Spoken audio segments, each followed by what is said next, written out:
Laws of motion में fixed step है, अगर कोई भी प्रॉब्लम आ जाए, एनी प्रॉब्लम, 4 स्टेप में हम लोग उस प्रॉब्लम को सॉल्व कर सकते हैं।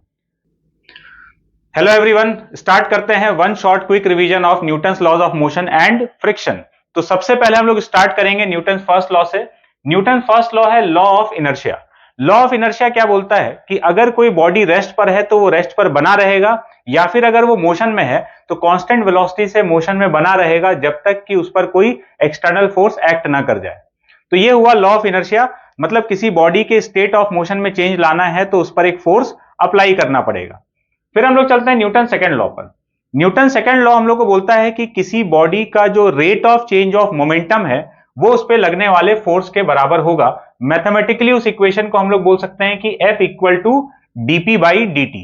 हम लोग न्यूटन सेकंड लॉ को F इक्वल टू ma समझ लेते हैं, but F equal to ma Newton second law नहीं है, ये न्यूटन सेकंड लॉ का इन्फ्रेंस है, उसका नतीजा है। F equal to dp by dt F equal to ma में कन्वर्ट हो जाएगा अंडर सम अजम्पशन। तो अजम्पशन क्या है, जैसे हम लोगों ने मोमेंटम को लिखा m इंटू वी, अब हम लोग इसको कर देते हैं डिफरेंशिएट। तो डिफरेंशिएट करेंगे तो लेफ्ट हैंड साइड में आएगा dp by dt, right hand side में पूरे ईमानदारी के साथ में डिफरेंशिएट करेंगे मल्टीप्लीकेशन रूल लगाकर, तो m into dv by dt plus v into dm by dt। अब ये dp बाई dt तो हो गया force, mass, dv by dt is acceleration, और अगर हम लोग ये अज्यूम कर लें कि मास कांस्टेंट है तो ये dm बाई dt वाला टर्म जीरो हो जाएगा और हम लोग के पास F इक्वल टू ma बचेगा। तो ये F equal to dp by dt F equal to ma में कन्वर्ट हो गया अंडर द अजम्पशन कि मास कांस्टेंट है। तो इस पूरे चैप्टर में मास कांस्टेंट ही रहता है और हम लोग न्यूटन सेकंड लॉ को इस फॉर्म में यूज कर रहे होते हैं। चलते हैं थर्ड लॉ पर। न्यूटन थर्ड लॉ हम लोग को बताता है कि every action has an equal and opposite reaction, मतलब अगर हम लोग किसी बॉडी पर कोई फोर्स लगा रहे हैं तो इन रिएक्शन वो बॉडी हम लोग के ऊपर भी फोर्स लगाएगा। यहां एक्शन और रिएक्शन से मतलब फोर्स से है। तो किसी भी बॉडी पर एक्शन और रिएक्शन को आइडेंटिफाई करने के लिए हम लोग को दो इंपॉर्टेंट बात पता होना चाहिए। अगर वो बात पता नहीं है तो हम लोग एक्शन और रिएक्शन को आइडेंटिफाई करने में गड़बड़ कर देते हैं।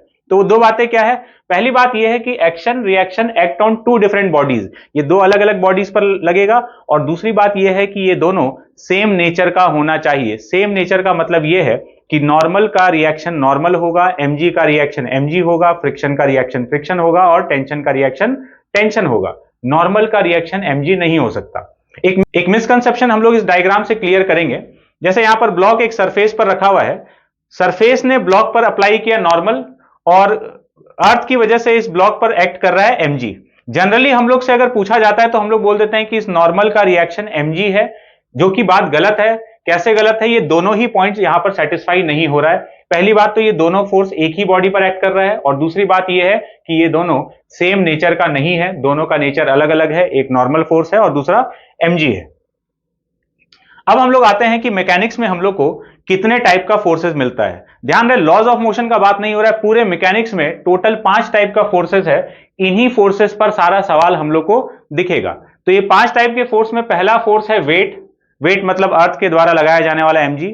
सेकेंड फोर्स है normal contact force, third force है टेंशन, फोर्थ है स्प्रिंग फोर्स और फिफ्थ फोर्स है फ्रिक्शन। तो एक एक करके हम लोग इन सारे फोर्सेस को समझते हैं। सबसे पहले वेट। वेट जो है वो अर्थ के द्वारा लगाया जाने वाला ग्रेविटेशनल फोर्स mg, जो कि हमेशा वर्टिकली डाउनवर्ड रहेगा। दूसरा फोर्स है अपना normal contact force. Normal contact force में नॉर्मल वर्ड का मतलब है परपेंडिकुलर, और कॉन्टैक्ट फोर्स मतलब जो जब दो सरफेसेस कॉन्टैक्ट में आएगा तभी ये फोर्स एक्ट करता है।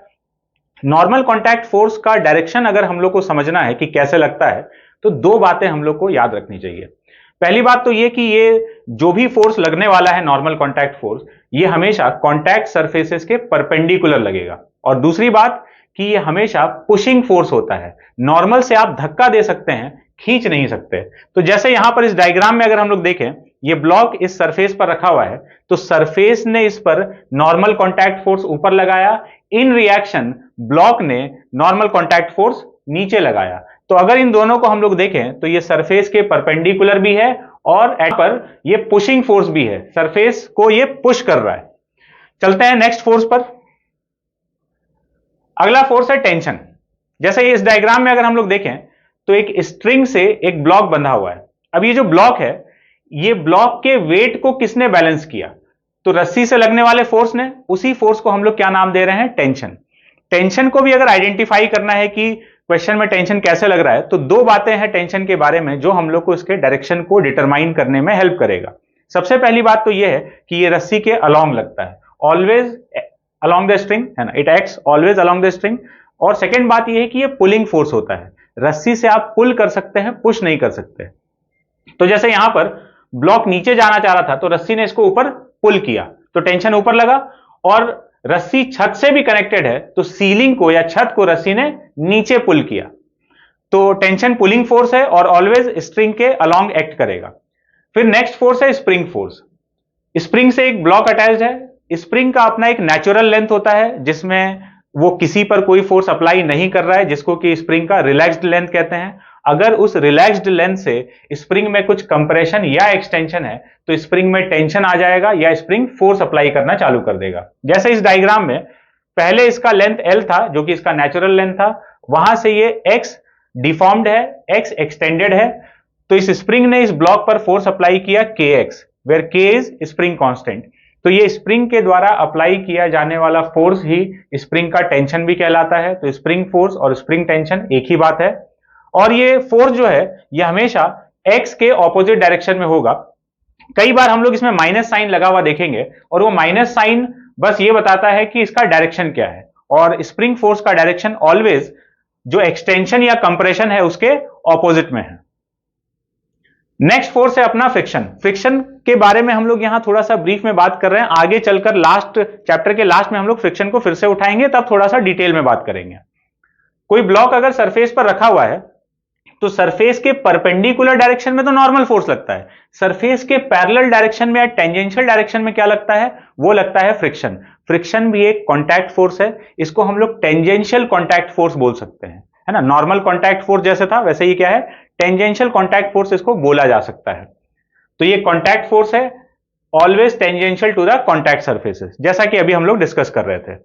और फ्रिक्शन दो टाइप का होता है, एक होता है स्टैटिक फ्रिक्शन और दूसरा होता है काइनेटिक फ्रिक्शन। अगेन हम लोग लास्ट में इस पे बात करेंगे कि स्टैटिक फ्रिक्शन और काइनेटिक फ्रिक्शन क्या है। लॉज ऑफ मोशन में सबसे इंपॉर्टेंट चीज है किसी भी क्वेश्चन को सॉल्व करने में, और वो है फ्री बॉडी डायग्राम बनाना। एक ऐसा डायग्राम जो बॉडी पर लगने वाले सारे फोर्सेस को दिखाता है और उसके एक्सेलरेशन को शो करता है।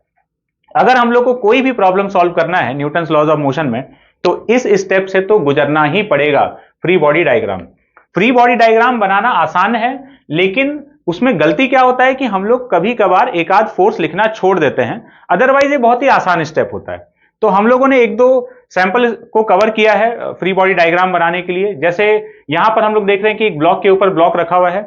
अगर हम लोग इसका फ्री बॉडी डायग्राम बनाएं तो जैसे M2 पर कितना नंबर ऑफ फोर्सेस एक्ट कर रहा होगा, तो M2 जो है वो M1 के कांटेक्ट में है तो नॉर्मल कांटेक्ट फोर्स आ गया, और दूसरा इसका वेट, तो ये M2 का वेट नीचे M2G और ऊपर normal contact force N2। M1 का फ्री बॉडी डायग्राम देखें तो M1 दो जगह से कांटेक्ट पे है, M2 के साथ कांटेक्ट पे है और ग्राउंड से भी कांटेक्ट में है, और साथ में इसका वेट, तो टोटल तीन फोर्सेस लगेगा। ये ऊपर N2 इस पर लगा M2 के द्वारा, नीचे इसका वेट M1G और ग्राउंड ने इस पर ऊपर लगाया N1। तो ये तीन फोर्सेस लग रहा है और ये इन दोनों का फ्री बॉडी डायग्राम हो गया। नेक्स्ट ये डायग्राम देखते हैं। यहां पर इंक्लाइन प्लेन पर एक ब्लॉक है जो कि एक रस्सी से बंधा हुआ है। सरफेस यहां पर स्मूथ है, अभी हम लोग फ्रिक्शन को कंसिडर नहीं करके चल रहे हैं। इस ब्लॉक पर कितना फोर्सेस लग रहा होगा? नंबर ऑफ फोर्सेस अगर हम लोग काउंट करें तो देयर आर 3 फोर्सेस। कैसे? एक तो रस्सी के द्वारा लगाया जाने वाला टेंशन, सरफेस से लगने वाला नॉर्मल, और तीसरा इसका वेट। तो अगर हम लोग तीनों फोर्सेस को इसके फ्री बॉडी डायग्राम में दिखाते हैं तो ये रहा अपना ब्लॉक, डाउनवर्ड डायरेक्शन में इसका वेट mg, सरफेस के परपेंडिकुलर नॉर्मल और रस्सी के अलोंग टेंशन। चलते हैं आगे। एक और डायग्राम है, इसमें हम लोग फ्री बॉडी डायग्राम ड्रॉ करके देखते हैं, और यहां पर एंगल का भी रोल है। जैसे ये वाला जो ब्लॉक है, इस ब्लॉक पर अगर हम लोग देखें कि नंबर ऑफ फोर्सेस कितना एक्ट कर रहा होगा, तो ये दो रस्सी से कनेक्टेड है तो दो टेंशन हो गया, और तीसरा इसका खुद का वेट। तो ये रहा ब्लॉक, इधर वाले रस्सी में टेंशन T1, इधर वाले रस्सी में टेंशन T2, और डाउनवर्ड डायरेक्शन में इसका वेट mg। ये एंगल थीटा है तो इधर ये वाला एंगल भी थीटा हो जाएगा, तो ये θ1, और सिमिलरली ये θ2 है तो ये वाला एंगल भी θ2। ये इसका फ्री बॉडी डायग्राम हो गया। एक और क्वेश्चन में देखते हैं फ्री बॉडी डायग्राम। ये ब्लॉक इस कार के अंदर रखा हुआ है और ये ए एक्सेलरेशन से मूव कर रहा है, यहां पर एक्सेलरेशन भी है। फ्री बॉडी डायग्राम बनाते हैं। अगर इस ब्लॉक को देखा जाए तो ये दो सरफेसेस से कांटेक्ट में है, एक ग्राउंड से और एक इस वर्टिकल वॉल से। तो दो जगह से नॉर्मल लगेगा, तीसरा इसका खुद का वेट हो जाएगा, ये तीन फोर्सेस, और एक हम लोग को एक्सेलरेशन शो करना है। तो ग्राउंड से नॉर्मल n1 ऊपर, ये वॉल से नॉर्मल n2 इधर, डाउनवर्ड डायरेक्शन में इसका वेट, और ये इसका एक्सेलरेशन। एक्सेलरेशन का एरो जब भी हम लोग बनाएंगे तो उसको बॉडी से पास नहीं करेंगे, बॉडी से पास करने वाला कोई भी एरो उस पर लगने वाले फोर्स को डिनोट करेगा, ये कन्वेंशन है। तो इस तरीके से हम लोग एफबीडी ड्रॉ कर सकते हैं। ध्यान ये रखना होता है कि कोई फोर्स छूटे नहीं। इस चैप्टर में सबसे इंपॉर्टेंट चीज जो हम लोग को, सबसे इंपॉर्टेंट सिस्टम जो हम लोग को बार बार दिखता है वह है पुली ब्लॉक सिस्टम। मतलब अगर लॉज ऑफ मोशन में कोई क्वेश्चन बनाया जा रहा है तो बहुत ज्यादा चांसेस है कि वहां पे पुली ब्लॉक सिस्टम इन्वॉल्व हो जाएगा। तो पहले पुली ब्लॉक सिस्टम का अगर हम लोग बेसिक समझें तो ये एक पुली ब्लॉक सिस्टम है। इसमें जो स्ट्रिंग यूज होता है ये स्ट्रिंग आइडियल स्ट्रिंग है। आइडियल स्ट्रिंग का मतलब मासलेस एंड इनएक्सटेंसिबल। इनएक्सटेंसिबल मतलब इसका लेंथ चेंज नहीं हो सकता, और रस्सी मासलेस है। मासलेस स्ट्रिंग का एक प्रॉपर्टी होता है कि उसके हर पॉइंट पर टेंशन सेम रहेगा। दूसरा, ये जो पुली है ये पुली भी आइडियल पुली है। आइडियल पुली मतलब मासलेस एंड फ्रिक्शनलेस। ना तो इस पुली के पास मास है और ना ही फ्रिक्शन है। फ्रिक्शन नहीं है तो ये रस्सी यहां से आराम से स्लाइड कर सकता है। ये पुली भी आइडियल है ना। कुछ नहीं कहा जाएगा तो हम लोग पुली को आइडियल कंसिडर करके चलेंगे, स्ट्रिंग को आइडियल कंसिडर करके चलेंगे। तो ये एक पुली ब्लॉक सिस्टम है। हम लोग इसका फ्री बॉडी डायग्राम बनाकर देखते हैं कि पुली ब्लॉक सिस्टम में कैसे ड्रॉ कर सकते हैं। तो ये रहा M1। M1 पर दो फोर्स लग रहा है, एक टेंशन और एक इसका वेट। तो ये ऊपर T1, नीचे M1G। इस वाले ब्लॉक को देखें तो इस पर भी दो फोर्स लग रहा है, रस्सी का टेंशन और इसका वेट। तो इस वाले रस्सी में टेंशन हम लोग T2 मान लिए, ऊपर T2 नीचे M2G। और इस पुली का फ्री बॉडी डायग्राम बनाते हैं जो कि पुली ब्लॉक सिस्टम में हम लोग को काफी यूज होगा। जैसे इस पुली से दो रस्सी कनेक्टेड है, एक तो ये वाला रस्सी और दूसरा यहां पर कनेक्टेड है। इस पूरे रस्सी में टेंशन है T1, नीचे वाले रस्सी में टेंशन है T2। और ये जो पुली है ये पुली आइडियल पुली है, मासलेस है। तो इस पर नेट फोर्स जब हम लोग लिखेंगे, net force equal to mass into acceleration, तो एक्सेलरेशन तो जीरो है। तो 2T1 minus T2 equal to mass into acceleration zero. तो T2 का वैल्यू 2T1 के बराबर हो गया। इस रिजल्ट को अब जब भी हम लोग पुली ब्लॉक सिस्टम से डील करते हैं तो डायरेक्टली अप्लाई कर सकते हैं कि अगर यहां पर टेंशन T है, यहां पर T है, तो इस वाले रस्सी में टेंशन कितना हो जाएगा, 2T के बराबर। अब चलते हैं कंस्ट्रेंट मोशन पर। कंस्ट्रेंट मोशन क्या है? जैसे जब भी हम लोग लॉज ऑफ मोशन का प्रॉब्लम सॉल्व कर रहे होंगे तो हम लोग देखेंगे कि हम लोगों ने F इक्वल टू ma से इक्वेशन लिख दिया और नंबर ऑफ वेरिएबल्स ज्यादा है और इक्वेशन कम बन रहा है। 4 वेरिएबल है तो 3 equation F equal to ma से बन गया, एक चौथा इक्वेशन मिसिंग है। या 3 वेरिएबल है तो 2 इक्वेशन बन गया, एक इक्वेशन मिसिंग है। तो जो मिसिंग इक्वेशन है वो F इक्वल टू ma से अब नहीं बन सकता, तो वो लास्ट इक्वेशन बनेगा कंस्ट्रेंट मोशन से। कंस्ट्रेंट वर्ड का मतलब होता है मजबूरी। तो सिस्टम में कई बार मजबूरी होता है और उस मजबूरी का फायदा उठाकर हम लोग इक्वेशन बना सकते हैं। मजबूरी क्या है? मजबूरी दो तरह का हो सकता है सिस्टम में। जैसे एक को हम लोग बोलते हैं स्ट्रिंग कंस्ट्रेंट और नॉर्मल कंस्ट्रेंट। मतलब क्या हुआ? जैसे कई बार हम लोग को सिस्टम में रस्सी कनेक्टेड दिखेगा कि रस्सी से दो ऑब्जेक्ट बंधे हुए हैं, या फिर ऐसा होगा कि दो ऑब्जेक्ट कांटेक्ट में है और मूव कर रहा है। तो जहां पर भी रस्सी बंधा हुआ है या फिर दो ऑब्जेक्ट कांटेक्ट में और मूव कर रहा है तो वहां पर एक टाइप का मजबूरी आ गया। मजबूरी क्या है? कि रस्सी का लेंथ चेंज नहीं हो सकता। मजबूरी क्या है? कि दोनों को कांटेक्ट में बने रहना है, और अगर बने रहना है तो फिर दोनों ऑब्जेक्ट के एक्सेलरेशन में कुछ ना कुछ रिलेशन होगा, और उस रिलेशन को हम लोग कंस्ट्रेंट मोशन के कंसेप्ट को यूज करके फाइंड कर सकते हैं, और वही हम लोग का एक मिसिंग इक्वेशन बनेगा। आइदर एक या एट टाइम्स दो इक्वेशन भी बन सकता है। तो दो टाइप का कंस्ट्रेंट है यहां पर, स्ट्रिंग कंस्ट्रेंट और नॉर्मल कंस्ट्रेंट। जैसे यहां पर एक बहुत ही सिंपल एग्जांपल के थ्रू स्ट्रिंग कंस्ट्रेंट को दिखाया गया है। ये दो ब्लॉक एक रस्सी से कनेक्टेड है। ये वाला A2 एक्सेलरेशन से जा रहा है, ये A1 एक्सेलरेशन से जा रहा है, और रस्सी टाइट है। तो अगर रस्सी टाइट है तो आगे वाला जितने एक्सेलरेशन से जा रहा है पीछे वाले को उतने एक्सेलरेशन से जाना पड़ेगा। पड़ेगा मतलब मजबूरी। तो हम लोग को दिख रहा है, यहां हम लोग क्लियरली बोल सकते हैं कि A1 equal to A2। Normal constraint में देखें कि ये दोनों ब्लॉक्स कांटेक्ट में हैं और आगे वाला A2 से जा रहा है और पीछे वाला A1 से जा रहा है, और कांटेक्ट बने रहना है। अगर कांटेक्ट बने रहना है तो A1 इक्वल टू A2 होना चाहिए। ये हम लोग एक कॉमन सेंस से इस बात को समझ पा रहे हैं क्योंकि ये बहुत ही सिंपल सिचुएशन है, लेकिन अगर सिचुएशन कॉम्प्लिकेटेड होता है तो फिर हम लोग एक्सेलरेशन में रिलेशन कैसे लाएंगे, तो उसके लिए अपने पास इक्वेशन है, एक एक करके समझते हैं। सबसे पहले स्ट्रिंग कंस्ट्रेंट। स्ट्रिंग कंस्ट्रेंट अगर हम लोग को मिलता है तो हम लोग के पास इक्वेशन है summation T dot A equal to 0। Tension और एक्सेलरेशन का डॉट प्रोडक्ट 0 करके हम लोग एक्सेलरेशन में रिलेशन एस्टैब्लिश कर सकते हैं। कैसे इसको यूज करना है हम लोग एक दो एग्जांपल के थ्रू समझते हैं। जैसे ये अपना बेसिक एग्जांपल था जो अभी हम लोग देख रहे थे। तो इसमें इस ब्लॉक M1 पर टेंशन इधर लग रहा है, M2 पर टेंशन इधर लग रहा है, acceleration A1 and A2। Summation T dot ए लिखेंगे तो इसका t इधर है, A1 इधर है, तो t into A1 into cos 0, t और A1 का डॉट प्रोडक्ट, और t और A2 ऑपोजिट डायरेक्शन में, ये t और A2 का डॉट प्रोडक्ट, इस पूरे को 0 के बराबर करेंगे तो यहां से हम लोग को मिल जा रहा है A1 इक्वल टू A2। अब यहां तो हम लोग को जरूरत नहीं था इसका, डायरेक्टली बता सकते थे, लेकिन बाकी एग्जांपल्स में जैसे यहां पर A1 और A2 का अगर रिलेशन बताना है इस पुली ब्लॉक सिस्टम में, तो इसको यूज करते ही हम लोग तुरंत इस रिलेशन को स्टैब्लिश कर सकते हैं। जैसे ये नीचे जा रहा है विद एक्सेलरेशन A1, ये ऊपर जा रहा है विद एक्सेलरेशन A2, तो इसका अगर हम लोग फ्री बॉडी डायग्राम बनाते हैं तो इसमें ये T ऊपर दिखेगा, और इस M2 में यहां T है, ये T है, तो ये 2T हो जाएगा। अब इस डायग्राम में अगर हम लोग summation T dot A use करें तो T ऊपर है, A1 नीचे है, तो T into A1 into cos 180, और यहां पर 2T ऊपर है और A2 ऊपर है, तो 2T into A2 into cos 0। ये टोटल डॉट प्रोडक्ट 0 करेंगे तो रिलेशन आ गया A1 इक्वल टू 2A2। ये हो गया स्ट्रिंग कंस्ट्रेंट। अब चलते हैं हम लोग नॉर्मल कंस्ट्रेंट पर। नॉर्मल कंस्ट्रेंट में क्या है कि जैसे ये दो बॉडी कांटेक्ट में है तो एक्सेलरेशन फाइंड करने के लिए जो हम लोग के पास कंसेप्ट है उस कंसेप्ट को समझते हैं। कंसेप्ट को समझने के लिए पहले हम लोग को यह समझना होगा कि लाइन ऑफ कॉमन नॉर्मल क्या होता है, जिसको हम लोग शॉर्ट में LOCN बोलेंगे। लाइन ऑफ कॉमन नॉर्मल मतलब वो लाइन जिस लाइन के अलोंग दो बॉडीज एक दूसरे पर नॉर्मल फोर्स लगा रहा होगा।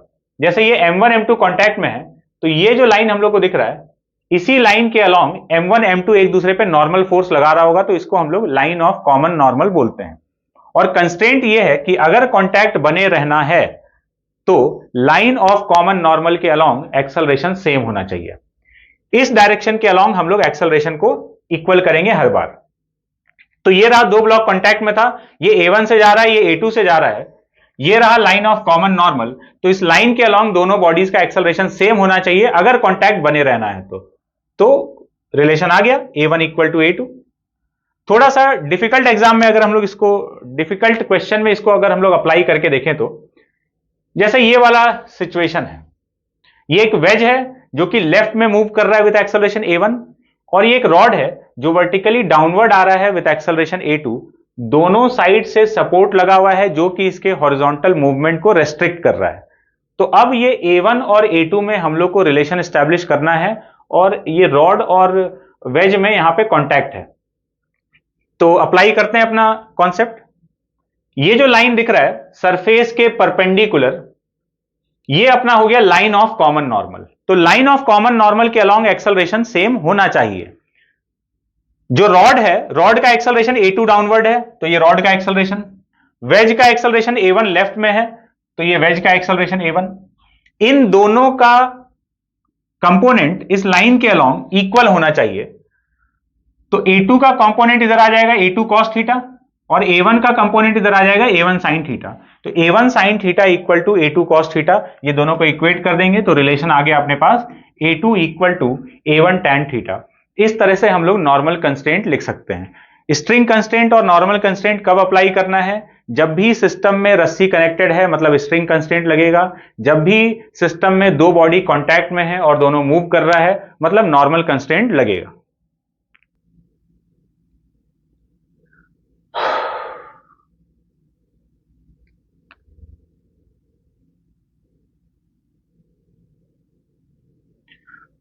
अब चलते हैं हम लोग किसी भी प्रॉब्लम को सॉल्व करने का क्या कंसेप्ट हो सकता है। लॉज ऑफ मोशन में फिक्स्ड स्टेप है, अगर कोई भी प्रॉब्लम आ जाए, एनी प्रॉब्लम, 4 स्टेप में हम लोग उस प्रॉब्लम को सॉल्व कर सकते हैं। ये फिक्स चार्ज स्टेप है। पहला स्टेप क्या है? Assume acceleration. उस सिस्टम में जितना भी कंपोनेंट्स है, जो भी ब्लॉक वेज वगैरह है, सबसे पहले हम लोग उसका एक्सेलरेशन अज्यूम करेंगे, कौन कहां जा सकता है।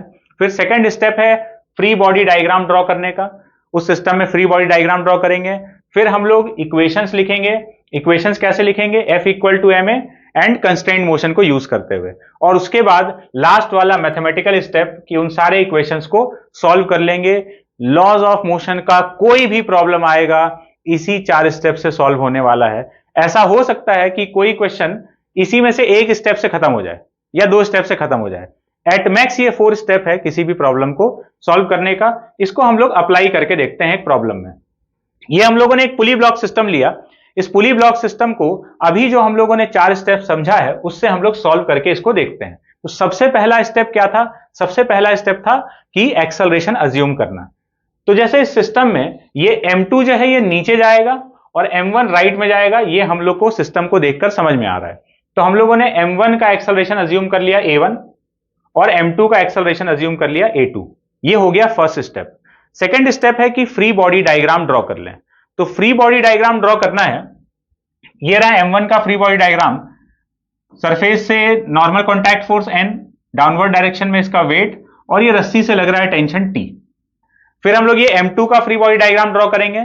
तो यहां टेंशन T है इस रस्सी में, तो ये भी T, तो ये 2T हो गया, ऊपर 2T और नीचे m2g। सेकेंड स्टेप भी हो गया फ्री बॉडी डायग्राम ड्रॉ करने का। अब हम लोग लिखेंगे इक्वेशन। इक्वेशन 2 तरीके से, F इक्वल टू ma और कंस्ट्रेंट। रस्सी कनेक्टेड है यहां पे तो कंस्ट्रेंट मोशन लगेगा।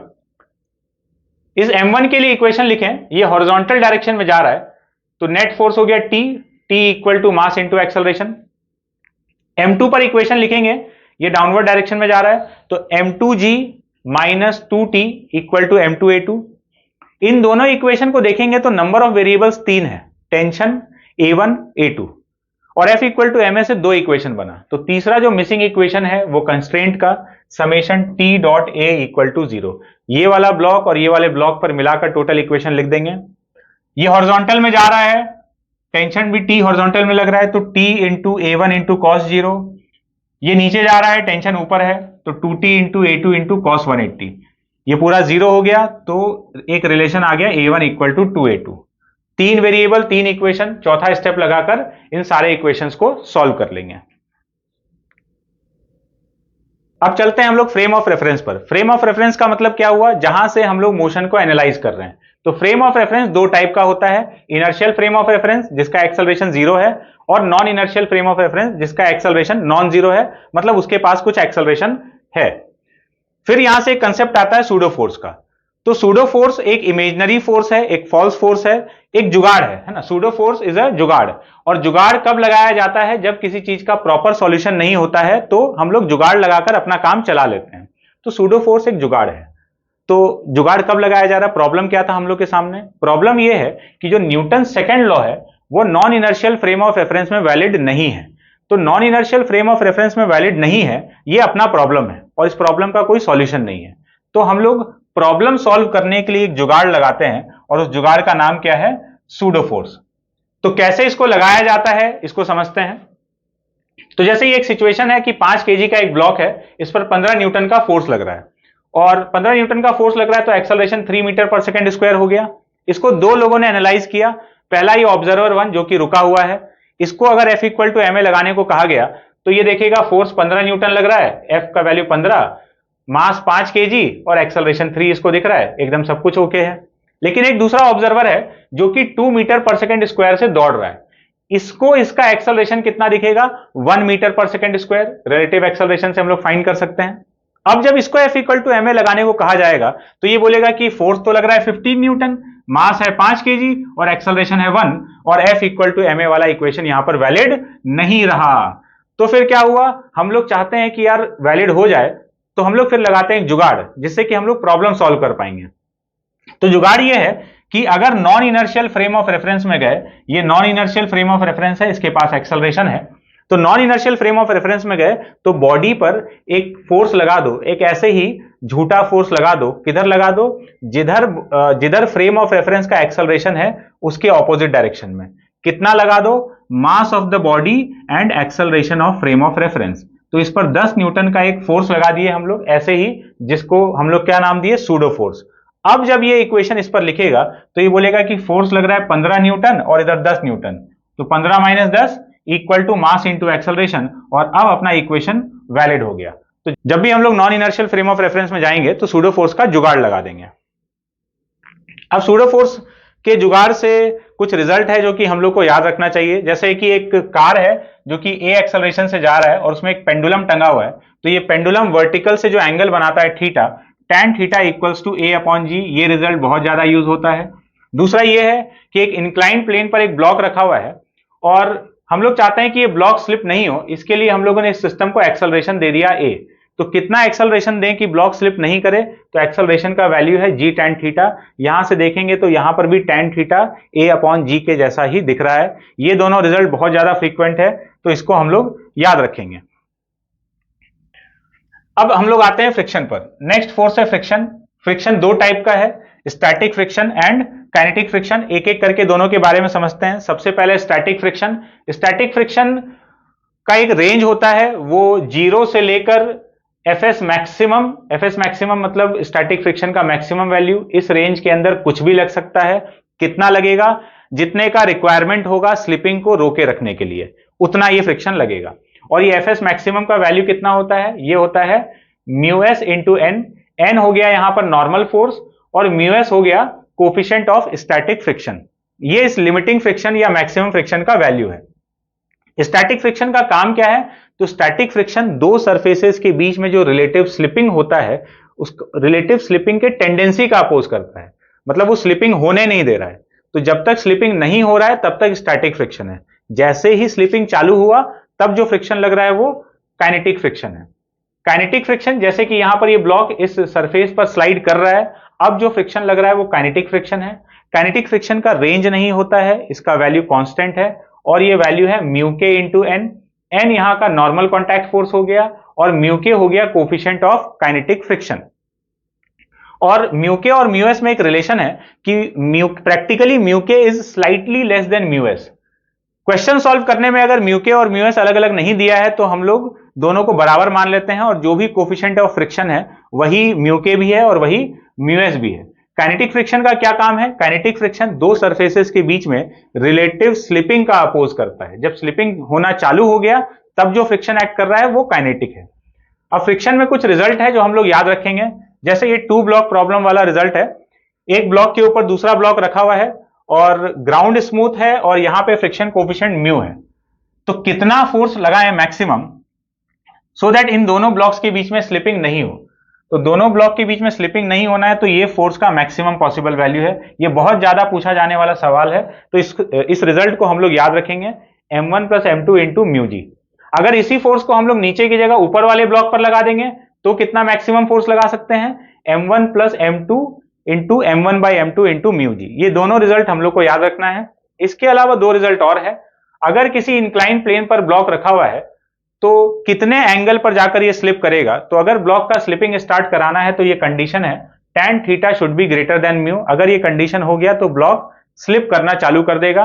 और अगर ये कंडीशन सेटिस्फाइड है, ब्लॉक स्लिप कर रहा है, तो फिर कितने एक्सेलरेशन से स्लिप करेगा? जी sine theta minus mu G cos theta. ये इस ब्लॉक का एक्सेलरेशन होगा इंक्लाइन प्लेन पर। तो यहां पर अपना वन शॉट रिवीजन कंप्लीट होता है। आई होप ये वीडियो पसंद आया होगा। ऐसा और भी वीडियोस आगे आते रहेगा। अगर चैनल को सब्सक्राइब नहीं किए हैं तो तुरंत सब्सक्राइब करें और इस वीडियो को जिनको भी जरूरत है उनके साथ जरूर शेयर करें।